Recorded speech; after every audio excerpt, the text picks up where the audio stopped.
ಈಗ ಇವತ್ತು ಪ್ರಮುಖ ಸುದ್ದಿಗಳನ್ನು ಕ್ವಿಕ್ ಆಗಿ ನೋಡ್ತಾ ಹೋಗೋಣ. ಚೆನ್ನೈ ಮತ್ತು ತಂಡ ಆಗದಂತಹ ಬುರುಡೆ ಜೊತೆ ಮತ್ತೊಂದು ಬುರುಡೆ ಪ್ಲಾಂಟ್ ಮಾಡಿತ್ತಾ ಎನ್ನುವ ಅನುಮಾನ ಶುರುವಾಗಿದೆ. ಧರ್ಮಸ್ಥಳ ಗ್ರಾಮದ ಒಂದು ನಿಗೂಢ ಜಾಗದಲ್ಲಿ ಬುರುಡೆ ಪ್ಲಾಂಟ್ ಮಾಡಿರುವ ಅನುಮಾನದ ಮೇಲೆ ಎಸ್ಐಟಿ ತನಿಖೆ ಮಾಡ್ತಾ ಇದೆ. ಬುರುಡೆ ಟೀಮ್ ಆ ಜಾಗವನ್ನು ಶೋಧದ ವೇಳೆ ತೋರಿಸುವಂತಹ ಪ್ಲಾನ್ ಮಾಡಿತ್ತು. ಹೀಗಾಗಿ ಅದರ ಬಗ್ಗೆ ಕೂಡ ಎಸ್ಐಟಿ ಮಾಹಿತಿಯನ್ನು ಸಂಗ್ರಹಿಸ್ತಾ ಇದೆ. ಬುರುಡೆ ತಂದುಕೊಟ್ಟ ಪ್ರಕರಣದಲ್ಲಿ 10 ರಿಂದ 12 ಜನರ ಬಂಧನ ಸಾಧ್ಯತೆ ಇದೆ. ಆರೋಪಿ ಚಿನ್ನಯ್ಯನನ್ನ ಎಸ್ಐಟಿ ಕಚೇರಿಯ 2ನೇ ಮಹಡಿಯ ಇಂಟ್ರಾಗೇಷನ್ ರೂಮ್ನಲ್ಲಿ ಇರಿಸಲಾಗಿದೆ. ರಾತ್ರಿ ಹಗಲು 3 ಸಬ್ ಇನ್ಸ್ಪೆಕ್ಟರ್ ಚಿನ್ನಯ್ಯನಿಗೆ ಭದ್ರತೆಯನ್ನು ಒದಗಿಸ್ತಾ ಇದ್ದಾರೆ. ಧರ್ಮಸ್ಥಳದಲ್ಲಿ ಶವ ಹೂತಿದ್ದಾಗಿ ಹೇಳಿದಂತಹ ಚೆನ್ನೈನ ಹಿಂದಿರುವ ಕಾಣದ ಕೈಗಳು ಯಾವುವು? ಹೊರಬರುವಂತಹ ಲಕ್ಷಣ ಕಾಣ್ತಾ ಇದೆ. ಒಂದು ಗುಂಪು ಚೆನ್ನೈಯ ಸಮೇತ ಬುರುಡೆಯನ್ನು ದೆಹಲಿಗೆ ಕೊಂಡೊಯ್ದು ದೆಹಲಿಯಲ್ಲಿ ಪ್ರತಿಷ್ಠಿತ ವ್ಯಕ್ತಿಯನ್ನ ಭೇಟಿಯಾಗಿದ್ರ ಬಗ್ಗೆ ಮಾಹಿತಿ ಹೊರಬಿದ್ದಿದೆ. ಧರ್ಮಸ್ಥಳದಲ್ಲಿ ಶವ ಹೂತಿದ್ದಾಗಿ ಹೇಳಿದ್ದ ಚಿನ್ನಯ್ಯ ಮತ್ತು ತಂಡ ಪ್ರತಿಷ್ಠಿತ ವ್ಯಕ್ತಿಗೆ ಬುರುಡೆ ಸಮೇತ ಇಡೀ ಪ್ರಕರಣದ ಕತೆ ಹೇಳಿದ್ರು. ರಸ್ತೆ ಮುಖೇನ ಬುರುಡೆಯನ್ನ ದೆಹಲಿಗೆ ಕೊಂಡೊಯ್ದಿದ್ದರು ಅನ್ನುವಂತ ಮಾಹಿತಿ. ಧರ್ಮಸ್ಥಳದಲ್ಲಿ ಶವ ಹೂತಿದ್ದಾಗಿ ಹೇಳಿದ್ದ ಚೆನ್ನಯ್ಯ ವಿಚಾರಣೆ ವೇಳೆ ಬಾಯ್ಬಿಟ್ಟವರ ವಿರುದ್ಧ ತನಿಖಾಸ್ತ್ರ ಪ್ರಯೋಗಿಸೋದಕ್ಕೆ ಎಸ್ಐಟಿ ಮುಂದಾಗಿದೆ. ಚೆನ್ನಯ್ಯ ಹೇಳಿದಂತಹ ಎಲ್ಲರಿಗೂ ನೋಟಿಸ್ ಕೊಡೋದಕ್ಕೆ ಎಸ್ಐಟಿ ಪ್ಲಾನ್ ಮಾಡಿದೆ. ತಿಮಾರೋಡಿ, ಮಟ್ಟಣ್ಣನವರ್, ಜಯಂತ್ ಸೇರಿದಂತೆ ಹಲವರಿಗೆ ನೋಟಿಸ್ ಕೊಡೋ ಸಾಧ್ಯತೆ ಇದೆ. ಧರ್ಮಸ್ಥಳದಲ್ಲಿ ಶವ ಹೂತಿದ್ದಾಗಿ ಹೇಳಿದ್ದ ಚಿನ್ನಯ್ಯನ ಜೊತೆ 3 ಭಾಗಿಯಾದ ಬಗ್ಗೆ ಎಸ್ಐಟಿಗೆ ಮತ್ತಷ್ಟು ಮಾಹಿತಿ ಪಡೆಯೋದಕ್ಕೆ ಈಗ ಮುಂದಾಗ್ತಾ ಇದೆ. ನೋಟಿಸ್ ನೀಡಿ ವಿಚಾರಣೆ ಬಳಿಕ ಎಸ್ಐಟಿ ವಶಕ್ಕೆ ಪಡೆಯುವಂತ ಸಾಧ್ಯತೆಯೂ ಇದೆ. ಸೋಮವಾರ BNS 183 ಅಡಿ ಚಿನ್ನಯ್ಯನ ಹೇಳಿಕೆ ದಾಖಲಿಸುವ ಸಾಧ್ಯತೆ ಇದೆ. ಎಐ ಫೋಟೋ ಬಳಸಿ ಗಲಭೆಗೆ ಪ್ರಚೋದನೆ ಕೊಟ್ಟಂತಹ ಆರೋಪದ ಕೇಸ್ನಲ್ಲಿ ಪೊಲೀಸರ ನೋಟಿಸ್ ಕೊಟ್ಟಿದ್ದರಿಂದಾಗಿ ಯೂಟ್ಯೂಬರ್ ಸಮೀರ್ ಇವತ್ತು ಬೆಳ್ತಂಗಡಿ ಠಾಣೆಗೆ ಹಾಜರಾಗಿದ್ದು ಸುಮೋಟೋ ಕೇಸ್ಗೆ ಸಂಬಂಧಪಟ್ಟಂತೆ ಸಮೀರ್ ವಿಚಾರಣೆಯಾಗ್ತಾ ಇದೆ. ಪೊಲೀಸ್ ನೋಟಿಸ್ ಹಿನ್ನೆಲೆಯಲ್ಲಿ ಬೆಳ್ತಂಗಡಿ ಠಾಣೆಗೆ ಹಾಜರಾಗಿದ್ದಂತ ಯೂಟ್ಯೂಬರ್ ಸಮೀರ್ MD 3 ವಕೀಲರೊಂದಿಗೆ ಆಗಮಿಸಿದ್ದಾನೆ. ಜೊತೆಗೆ ಕೆಲ ದಾಖಲೆಗಳನ್ನ ಕೂಡ ತೆಗೆದುಕೊಂಡು ಬಂದಿದ್ದಾನೆ.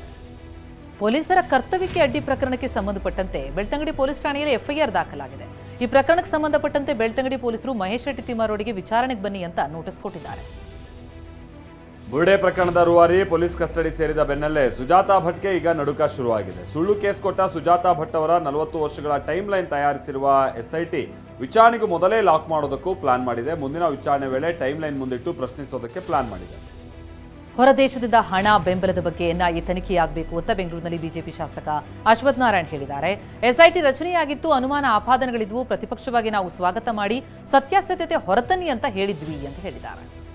ಚಿನ್ನಯ್ಯನ ಬಂಧನ ವಿಚಾರವಾಗಿ ಪ್ರತಿಕ್ರಿಯಿಸಿರುವ ಸಚಿವ MB ಪಾಟೀಲ್, ಧರ್ಮಸ್ಥಳ ವಿಚಾರವಾಗಿ 11 ಪಾಯಿಂಟ್ ಅಗಿಯೋವರೆಗೂ ಬಿಜೆಪಿಗರು ಯಾಕೆ ಹಂಗಾರೆ ಸುಮ್ಮನಿದ್ರು ಅಂತ ಪ್ರಶ್ನಿಸಿದ್ದಾರೆ. ಅದು ಪವಿತ್ರ ಧಾರ್ಮಿಕ ಕ್ಷೇತ್ರ, ತನಿಖೆಯಾಗಿ ಸತ್ಯ ಹೊರಬರಲಿ ಅಂತ ಹೇಳಿದ್ದಾರೆ. ಧರ್ಮಸ್ಥಳದ ಬಗ್ಗೆ ಬಹಳ ವರ್ಷದಿಂದ ಚರ್ಚೆ ಆಗ್ತಾ ಇತ್ತು ಅಂತ ಬೆಂಗಳೂರಿನಲ್ಲಿ ಮುಜರಾಯಿ ಸಚಿವ ರಾಮಲಿಂಗಾರೆಡ್ಡಿ ಹೇಳಿದ್ದಾರೆ. ನಮ್ಮ ಸರ್ಕಾರ ಈ ಬಗ್ಗೆ SIT ರಚನೆಯನ್ನ ಮಾಡಿ ತನಿಖೆಯನ್ನು ನಡೆಸ್ತಾ ಇದೆ.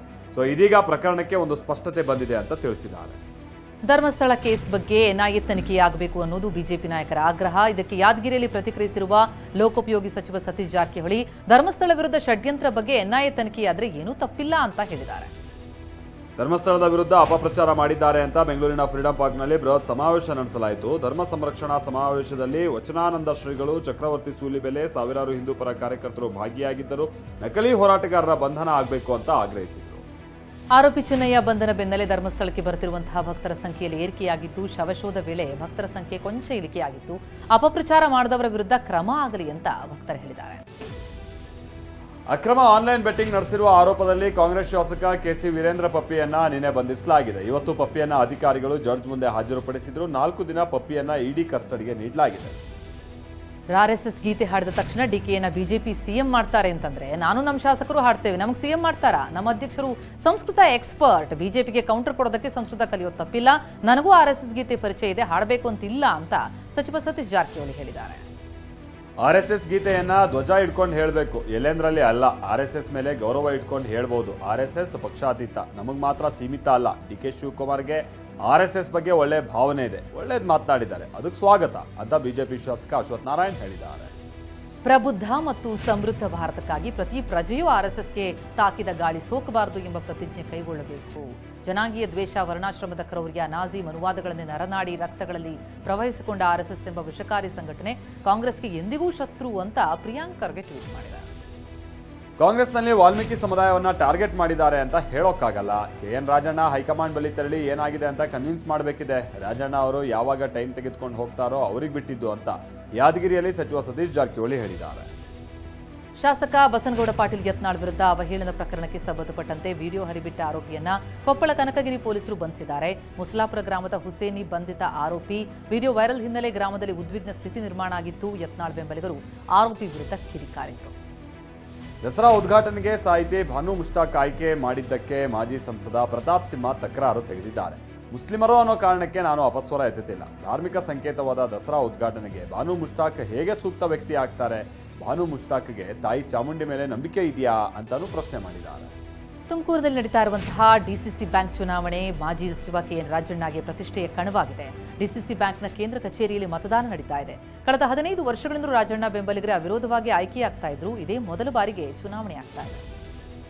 ಓವರ್ಟೇಕ್ ಮಾಡೋಕೆ ಹೋಗಿ ಕೆಎಸ್ಆರ್ಟಿಸಿ ಬಸ್ಗೆ ಡಿಕ್ಕಿ ಹೊಡೆದ ಇನೋವಾ ಕಾರ್ನ ಚಾಲಕ ಸ್ಥಳದಲ್ಲೇ ಮೃತಪಟ್ಟಿರುವ ಘಟನೆ ಬಾಗಲಕೋಟೆ ಜಿಲ್ಲೆ ಬಾದಾಮಿಯ ಹುಲಗೇರಿ ಬಳಿ ನಡೆದಿದೆ. ಕೆಎಸ್ಆರ್ಟಿಸಿ ಬಸ್ ಚಾಲಕನಿಗೂ ಕೂಡ ಗಾಯಗಳಾಗಿದೆ. ಘಟನಾ ಸ್ಥಳಕ್ಕೆ ಕೆರೂರು ಠಾಣಾ ಪೊಲೀಸರು ಭೇಟಿ ಕೊಟ್ಟು ಪರಿಶೀಲಿಸಿದ್ದಾರೆ. ಅಲ್ಲದೆ ಮೃತ ಕಾರು ಚಾಲಕನ ಮಾಹಿತಿ ಕಲೆ ಹಾಕ್ತಾ ಇದೆ. ಜೆಡಿಎಸ್ ಬೃಹತ್ ಸದಸ್ಯತ್ವ ಅಭಿಯಾನ ಸಮಾವೇಶದಲ್ಲಿ ಜನ ಬಿರಿಯಾನಿಗಾಗಿ ಮುಗಿಬಿದ್ದಿರುವ ಘಟನೆ ಬೆಂಗಳೂರು ಗ್ರಾಮಾಂತರ ಜಿಲ್ಲೆ ದೇವನಹಳ್ಳಿಯಲ್ಲಿ ನಡೆದಿದೆ. ಪಟ್ಟಣದ ಜೂನಿಯರ್ ಕಾಲೇಜು ಮೈದಾನದಲ್ಲಿ ಗಣ್ಯರು ಭಾಷಣ ಮಾಡ್ತಾ ಇದ್ರೆ ಕಾರ್ಯಕರ್ತರು ಬಿರಿಯಾನಿಗಾಗಿ ಕ್ಯೂ ನಿಂತಿದ್ರು. ಭಾನುವಾರವಾದ ಕಾರಣ ಕಾರ್ಯಕರ್ತರಿಗೆ ಬಿರಿಯಾನಿ ಜೊತೆ ಕಬಾಬ್ ವ್ಯವಸ್ಥೆನೂ ಮಾಡಲಾಗಿತ್ತು. ಪರಪ್ಪನ ಅಗ್ರಹಾರ ಕೇಂದ್ರ ಕಾರಾಗೃಹದ ಕ್ವಾರಂಟೈನ್ ಜೈಲಲ್ಲಿ ಭರತ್ ಅಂಡ್ ಗ್ಯಾಂಗ್ ವಿಚಾರಣಾಧೀನ ಕೈದಿ ಅನಿಲ್ ಕುಮಾರ್ ಮೇಲೆ ಹಲ್ಲೆ ನಡೆಸಿರುವುದು ತಡವಾಗಿ ಬೆಳಕಿಗೆ ಬಂದಿದೆ.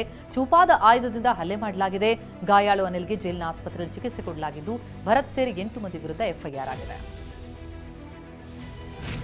ಆರ್ಎಸ್ಎಸ್ ಗೀತೆ ಹಾಡಿದ ಡಿಕೆ ಶಿವಕುಮಾರ್ಗೆ ತುಮಕೂರಿನಲ್ಲಿ ಮಾಜಿ ಸಚಿವ ಕೆಎನ್ ರಾಜಣ್ಣ ಪರೋಕ್ಷವಾಗಿ ಟಾಂಗ್ ಕೊಟ್ಟಿದ್ದಾರೆ. ಅವ್ರು ಏನ್ ಬೇಕಾದ್ರೂ ಮಾಡ್ಬೋದ್ರಿ, ಗೀತೆ ಹಾಡ್ಬೋದು, ಅಮಿತ್ ಶಾ ಹಾಗೆ ಸದ್ಗುರು ಜೊತೆ ವೇದಿಕೆನೂ ಹಂಚ್ಕೊಳ್ಬೋದು, ಇವೆಲ್ಲ ಇರ್ತವೆ, ಇದ್ರ ಬಗ್ಗೆ ಜನ ತೀರ್ಮಾನ ಮಾಡ್ತಾರೆ, ಸೂಕ್ತ ಸಮಯದಲ್ಲಿ ಸೂಕ್ತ ಉತ್ತರ ನೀಡಲಾಗುವುದು ಅಂತ ಹೇಳಿದ್ದಾರೆ. ಕೋಲಾರ ಜಿಲ್ಲೆಯ ನೂತನ ಎಸ್ಪಿ ಶಿವಾಂಶು ರಜಪೂತ್ ಕೆಜಿಎಫ್ನ ಡಿಎಆರ್ ಮೈದಾನದಲ್ಲಿ ರೌಡಿ ಪರೇಡ್ ನಡೆಸಿದ್ರು. 600ಕ್ಕೂ ಹೆಚ್ಚು ರೌಡಿ ಶೀಟರ್ಗಳನ್ನ ಕರೆಸಿ ಎಸ್ಪಿ ಎಚ್ಚರಿಕೆ ಕೊಟ್ಟರು. ಯಾವುದೇ ಕಾನೂನು ಬಾಹಿರ ಅಪರಾಧ ಪ್ರಕರಣಗಳಲ್ಲಿ ಭಾಗಿಯಾಗದಂತೆ ತಾಕೀತು ಮಾಡಿದ್ದಾರೆ. ಈ ಪ್ರವಾಹದ ಆರ್ಭಟಕ್ಕೆ ಭೀಮಾ ನದಿ ತೀರದಲ್ಲಿ ಅಳವಡಿಸಿದ್ದ 200 ಪಂಪ್ ಸೆಟ್ಗಳು ಕೊಚ್ಚೋಗಿದ್ರಿಂದ ಕಲಬುರಗಿ ಜಿಲ್ಲೆ ಅಫಜಲ್ಪುರದ ಮಣ್ಣೂರು ಮತ್ತು ಮಾಶಾಳ ಗ್ರಾಮದ ರೈತರು ಕಂಗಾಲಾಗಿದ್ದಾರೆ. ಜಮೀನಿಗೆ ನೀರು ನುಗ್ಗಿ ಬೆಳೆ ಕೂಡ ಹಾನಿಯಾಗಿದೆ. ಲಕ್ಷಾಂತರ ರೂಪಾಯಿ ಖರ್ಚು ಮಾಡಿದ್ದ ರೈತರು ಈಗ ಅಳಿದುಳಿದ ಪೈಪ್ಗಳನ್ನು ಜೋಡಿಸುತ್ತಿದ್ದಾರೆ. ಕೃಷ್ಣಾ ನದಿಗೆ 2 ಲಕ್ಷ ಕ್ಯೂಸೆಕ್ಗೂ ಅಧಿಕ ನೀರು ಬಿಡುಗಡೆ ಆಗಿರೋ ಕಾರಣದಿಂದಾಗಿ ರಾಯಚೂರಿನ ಗುರ್ಜಾಪುರ ಬ್ರಿಡ್ಜ್ಕಮ್ ಬ್ಯಾರೇಜ್ ಜಲಾವೃತವಾಗಿದೆ. ರಾಯಚೂರು ಹಾಗೆ ಯಾದಗಿರಿ ಜಿಲ್ಲೆಯ 30ಕ್ಕೂ ಹೆಚ್ಚು ಹಳ್ಳಿಗಳ ಸಂಪರ್ಕ ಕೂಡ ಕಡಿತಗೊಂಡಿದೆ. ಸದ್ಯ ಈ ಪ್ರದೇಶ ಪಿಕ್ನಿಕ್ ತಾಣ ಆಗಿದ್ದು ಜನ ಕುಟುಂಬಸ್ಥರೊಡನೆ ಆಗಮಿಸಿ ಸೆಲ್ಫಿ ಕ್ಲಿಕ್ಕಿಸಿಕೊಳ್ತಿದ್ದಾರೆ. ಮಹಾರಾಷ್ಟ್ರದ ಪಶ್ಚಿಮ ಘಟ್ಟದಲ್ಲಿ ಮಳೆ ಕಮ್ಮಿಯಾದರೂ ಘಟಪ್ರಭಾ ನದಿಯ ಅಬ್ಬರ ಮಾತ್ರ ಇನ್ನೂ ಕಡಿಮೆಯಾಗಿಲ್ಲ.